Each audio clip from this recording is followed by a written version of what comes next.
Praise the Lord. நம்முடைய பிதாவாகிய தேவனாலும் கர்த்தராகிய இயேசு கிறிஸ்துவினால் உங்களுக்கு கிருபையும் சமாதானம் பெருகுதாக. நாளிலும் கூட நமக்கு ஜீவனை தந்ததும் இல்லாமல் பாராட்டினார்லவா அவரை துதிக்கலாமா?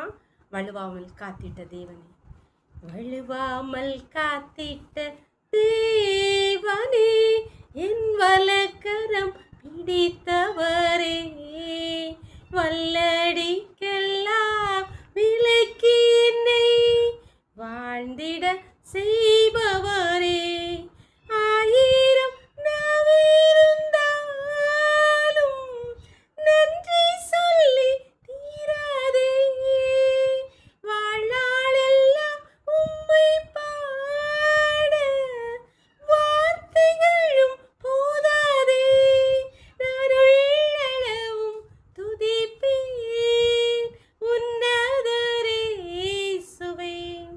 என் மேலும் கண்ணை வைத்து உம் வார்த்தைகள் தினமும் தந்து நடத்தின அன்பை நினைக்கையில் என் உள்ளம் உறையுதே, உம் அன்பா நிறையுதே, ஆயிரம் நாவிருந்தாலும் நன்றி சொல்லி தீராதே, வாழ்நாளெல்லாம் உம்மை பாட வார்த்தைகளும் போதாதே, நான் உள்ளளவும் துதிப்பேன் உன்னதரே இயேசுவே. ஒரு வேத பகுதி வாசிக்கலாமா? ஏசாயா 60வது அதிகாரம் 18வது வசனம். இனி கொடுமை உன் தேசத்திலும் அழிவும் நாசமும் உன் எல்லைகளிலும் கேட்கப்பட மாட்டாது. உன் மதில்களை இரட்சிப்பென்றும் உன் வாசல்களை துதி என்றும் சொல்லுவார். அன்பானவர்களே, கர்த்தராகிய ஆண்டவர் ஏசாயா தீர்க்கதரிசி கொண்டு சொல்கிறார், நீ உன்னுடைய குடும்ப வாழ்க்கையில் கொடுமையையும் வேதனையும் அழிவையும் நாசத்தையும் அனுபவித்துக் கொண்டிருக்கிறாயா? அந்த கொடுமையும் அழிவும் நாசத்தையும் நோக்கி பார்த்து கொண்டிருக்கிறாயா?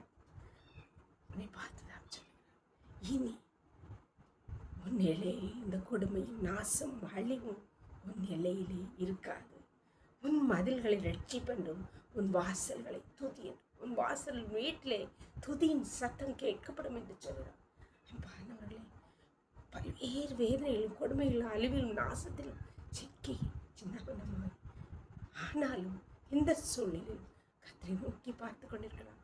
உங்களை பார்த்து தான் சொல்றார், இனி உன் வீட்டிலே துதி மதில்கள் ரட்சிப்பினாலும் உன் வாசல்கள் துதியினாலும் நிரம்பி இருக்கும்னு சொல்றார்.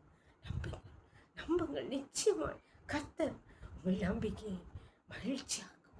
உங்கள் வீட்டிலே குடும்பத்திலே மகிழ்ச்சியும் துதியின் சத்தத்தையும் கேட்கப்படுவார். கர்த்தரை மாத்திரம் விட்டுவிடாதிருங்கள். அவர் நித்திய கண்மலை, அவர் சொன்னதை செய்கிறது. அவர் மனமாற மனிதன் இல்லை. ஜோம்பல்லாமா? எங்களை நேசிக்கிற அன்பின் தகப்பனே, தர்மையான நாளுக்காக கூட நினைப்பா. நாளின் காலை முதல் இம்மட்டுமா உங்களுடைய தயவு உள்ளக்கரம் உங்கள் கிருபைகளை தாங்குதேப்பா. நன்றியப்பா. இப்பொழுது மடியாளோடு இணைந்திருக்கிற ஒவ்வொரு பிள்ளைகளையும் உன்னை கருத்து தருப்பா. யார் யாரும் தங்கள் குடும்பங்களே கொடுமையும் அழிவும் நாசம் அனுபவித்து உண்மை நோக்கி பார்த்து கொண்டிருக்கிறார்களப்பா. உன்னுடைய முகத்தை மாத்திரம் நோக்கி இருக்கிறார்களோ அவர்கள் இல்லத்திலே இரட்சிப்பையும் அப்பா துதியின் சத்தத்தையும் கேட்கப்படுவீராக. அப்பா உண்மை மாத்திரம் நம்பி இருக்கிற உடைய பிள்ளைகளப்பா வெட்கப்பட்டு போய்விடக்கூடாது கர்த்தாவே. அப்பா உடைய பிள்ளைகளே ஆண்டு குடும்பங்களிலே துதியின் சத்தத்தை கேட்கப்படுவீராக. இன்னைக்கே செய்வீராக. மகிழ்ச்சினால் சந்தோஷத்தினால் நிறைய பண்ணுவீராக. ஒவ்வொரு பிள்ளைகளும் உடைய கருத்தை தாழ்த்தி தருவோம். தெருக்களை மூடி மறைச்சிக்கோங்கப்பா. சகல துதியும் கனமும் வல்லமையும் பலனும் ஞானம் தேவாதி தேவன் ஒருவருக்கே செலுத்துகிறோம். இயேசுவின் மூல ஜெபங்கள் நல்ல தந்தையே, ஆமென். God bless you. கர்த்தர் உங்களை ஆசீர்வதிப்பாராக. ஆமென்.